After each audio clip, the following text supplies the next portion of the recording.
The last couple of snapshots have showcased how 1.17's caves and cliffs will revolutionize the way we play Minecraft. Not just with new biomes, mobs, and items, but with fundamental updates to progression, ore generation, and even the very limits of the world. Like this glow squid, for example. Look how amazing it is, look how pretty it is, look how much it doesn't glow. Moving on. So in this video, we dig deep, all the way down to -60, to uncover how exactly this update has uprooted the very foundation of the game we know and love, and whether for the Minecraft community that's good or bad. If you missed part 1, then make sure to check it out in the top right corner because there's a lot of catching up to do. And if you're feeling up to it, consider subscribing to help us reach 50,000. Hytale is expected to drop this year and you won't want to miss out, seriously. Welcome back to Kweebec Corner. My name is Connor, and today on the Minecraft Development Circle, we figure out how the 1.17 cave update is changing the game forever. How 1.17 isn't just a game changer in the way that all the other updates are, but a unique, high-quality extension of content that touches up almost every aspect of the game, unlike any update before it. And of course, with such a dramatic change to such an influential game, how there are bound to be those who argue things were better before. Which side are you on? By the end of this video, hopefully you'll know. One thing I know is that the core of an apple is cold, the core of a star is hot, but the core gaming platform that runs on Unreal Engine and provides free access to a multitude of interconnected user-made games, well, that's just right for you, and the sponsor of today's video. Core is a shared universe, like the MCU, but with PC games. You've got RPGs and shooters next to strategy and racing games, portals connecting them all. I saw one yesterday called Mystic World. It's an open world PvP game where you collect RPG style items, weapons, and armor as you journey through the land. It sounds simple, but the details have me exploring for hours. Best part is, these are all player made, using Core's own tools. Player, that's like you and me, that's all of us in fact. You could log in tomorrow and a whole new set of games could have been published. There's some really out there concepts, some boundary pushing ideas, but that's part of the fun of surfing Core worlds. In fact, a player contest actually starts today called the Cupid's Cup Tournament. Dozens of users have the potential to win with an over $6,000 prize pool. All you have to do to enter is place on the global leaderboard of either Grand Kingdom Skirmish or Core Gun Range within 1 week from February 18th. For more details on that, visit the link down below where you can also add me as a friend. Thanks for Core for being absolute legends once again and supporting what I do here. Back to the video.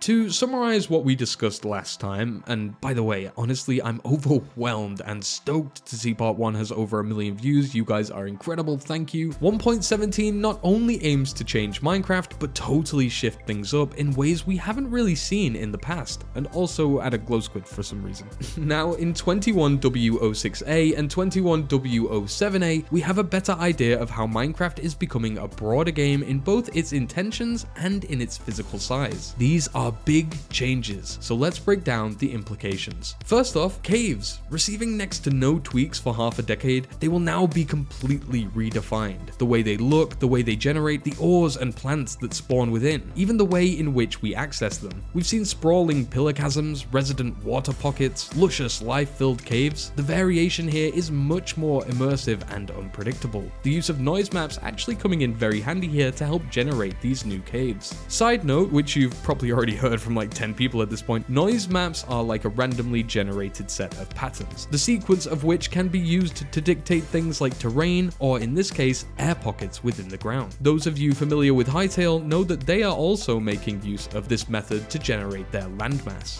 When reviewing the snapshot, I and others thought about how a new natural light source may be needed to keep caves from feeling too dark or solemn, and Mojang answered our call, implementing a lichen that emits a faint light source.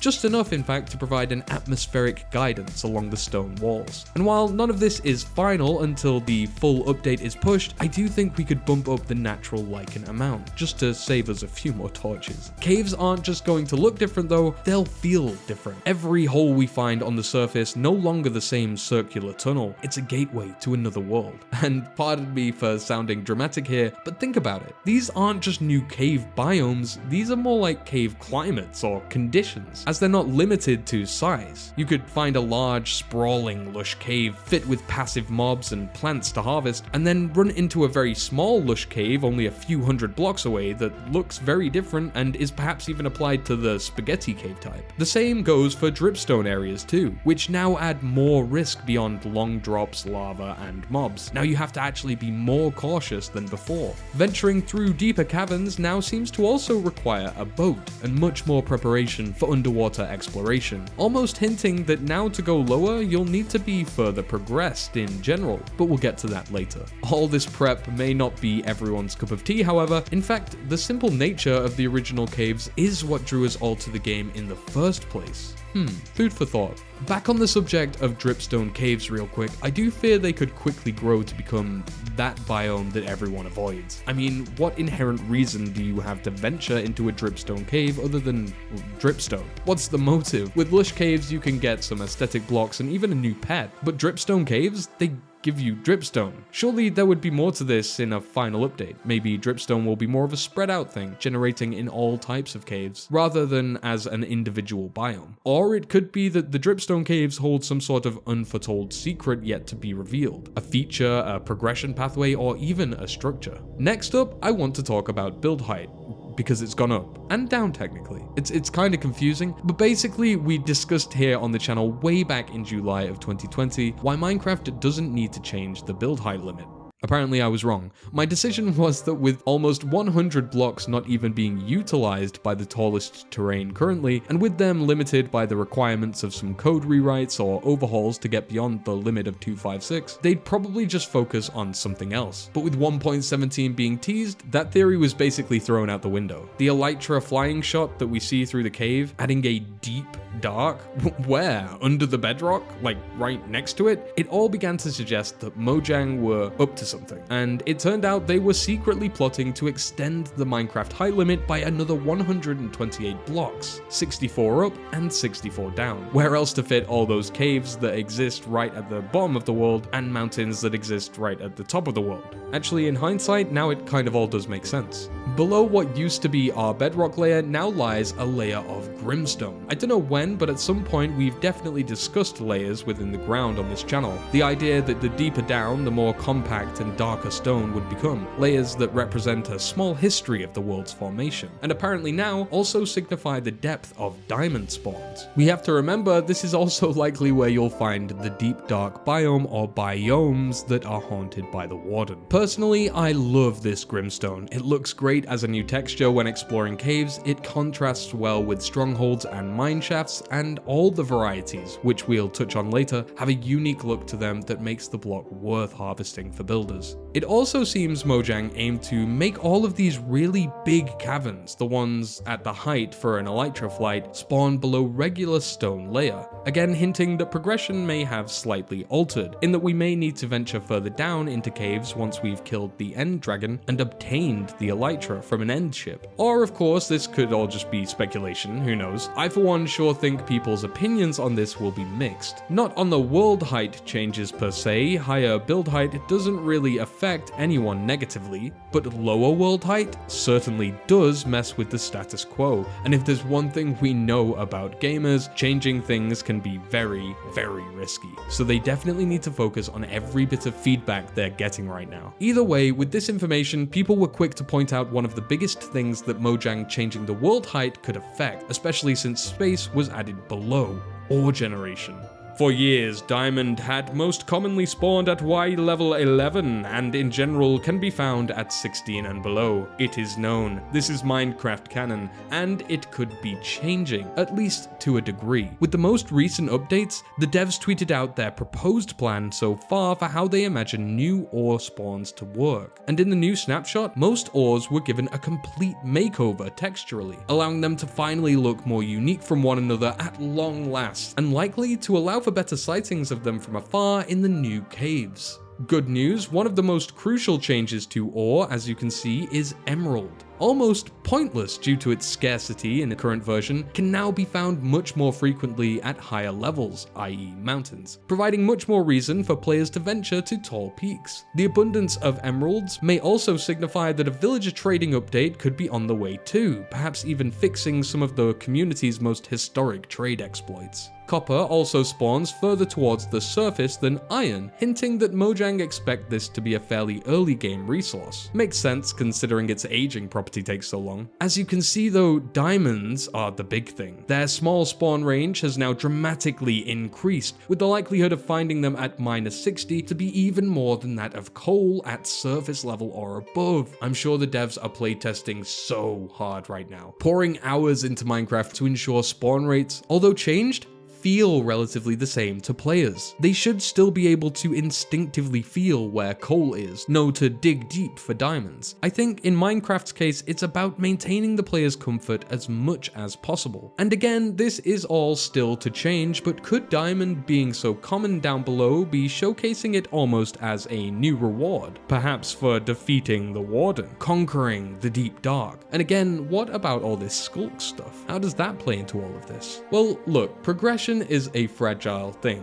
You can't really swap the fundamentals that have already been established in a game, more so that you can revamp or transform them in such a way that makes progressing feel new, fresh, and exciting. An update to progression is often an attempt to increase replayability. Now, by adding any feature, sure, you can argue that you are technically providing a reason for a player to return, but by giving a makeover to one of the big steps that are vital to completing the game, you're giving the player a reason to start all over again, not just join an existing world, but build from the ground up an entirely new one. And while I say you can't swap fundamentals of a game, we have seen Minecraft add extra steps to progression before. They transformed the way that players can get ender pearls for the end portal by adding piglin trading. At the same time, this also allowed for quicker receival of other valuable items that at this point had become tedious or impossible to collect. They extended endgame with the Wither and End Cities, but I guess this is because Minecraft is in a very unique situation. The game is so established, their pattern of play so seen and known, that changing it may actually be in their benefit, despite most industry evidence stating to avoid any change that's too drastic and that would alienate your core audience. And yeah, it seems many have noticed that Minecraft has a history of adding features that make completing, dominating, or just avoiding certain tedious parts of the game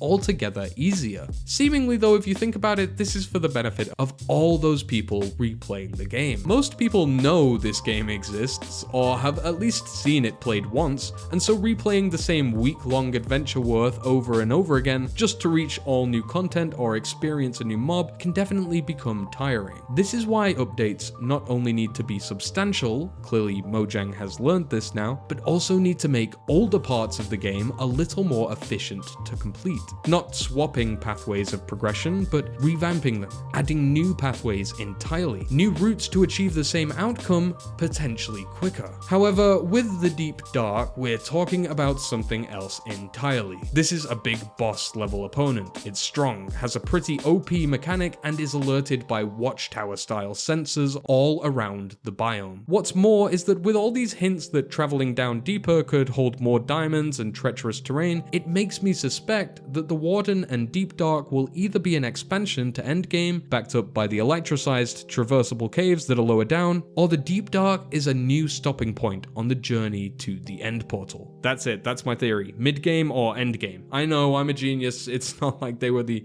only two choices or anything.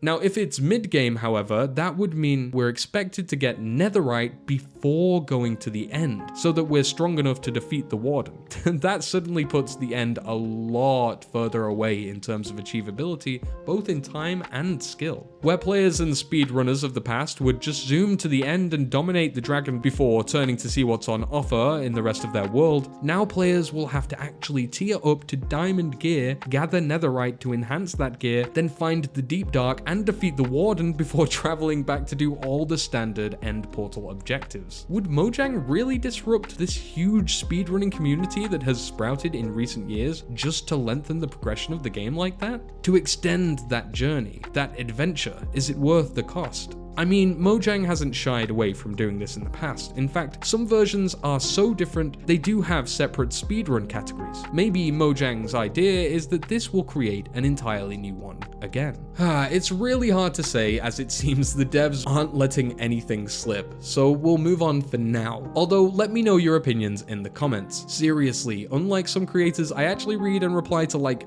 a lot of my comments, so let me hear it. As I said at the start of the video, 1.17 is really an everything update. It touches on not only the technical elements and overhauls that an update is traditionally expected to have, but also seeks to expand on regular update features that we see in Minecraft anyway, like new mobs, new tools, entire structures and systems like archaeology. They even went all out in providing a huge array of new stone blocks and variations for them. There's gotta be at least 30 new decorative blocks in the last few snapshots alone. As mentioned by Simply Sark, all the cave foliage doubles almost as a garden update too, allowing those lawns to finally be spruced up in a more vibrant way. The caves technically allow for things like pre-carved mining bases, drip leaf improves parkour, drip stone improves traps and pranks, powder snow does its thing, being whatever it is, I guess adding frost damage to the mix. Telescopes provide a nice cinematic view or help to find ores in the new caves. Even lore is touched on via the imagery on the clay pots. I'll have to say 1.17 is up there, and in the future, looking back, I don't think it will be possible to forget. We will see 1.17 every day, in every cave and in every valley enclosed by tall peaks. And just to signify how special this update is,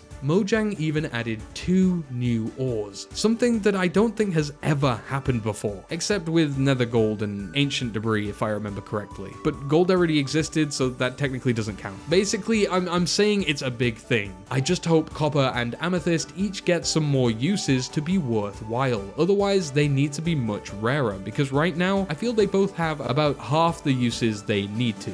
But can we fault Mojang for this one too much? They've fixed so many bugs, made huge quality of life improvements. Really, the Caves and Cliffs update will be the most playable, optimized version of Minecraft to date. Do you think that this will alienate some players? Will many remain in 1.16? Or do you think that it was mainly the significant change of combat that caused that to happen last time? Whew, all this and we've still not even really seen anything of what Mojang has in store for us about the surface. It's certainly going to be an exciting year as we unpack snapshots and get ready for 1.17's release. I'm aiming to create a part 3 to this series once we finally know the deepest, darkest details of the update, so make sure to keep an eye out. Of course, if you're a fan of the channel, you'll know 2021 is the year that we're also anticipating the release of another epic block game. Of course, I'm talking about Hytale, which I cover frequently on this channel. In fact, you can chat with a community of over 3,500 plus Minecraft and Hytale enthusiasts such as yourself by joining the Kweebec Corner Discord server, and of course, remember to check out Core and their Cupid tournament. Links down below and in the pinned comment. On screen, you can see the names of channel members who are currently supporting the channel via the Kweebec Club join button. Thank you very much to those guys, and that's all from me. Continue smiling, thank you for liking, subscribing, and thank you as always for watching Kweebec Corner. Stay safe and keep free.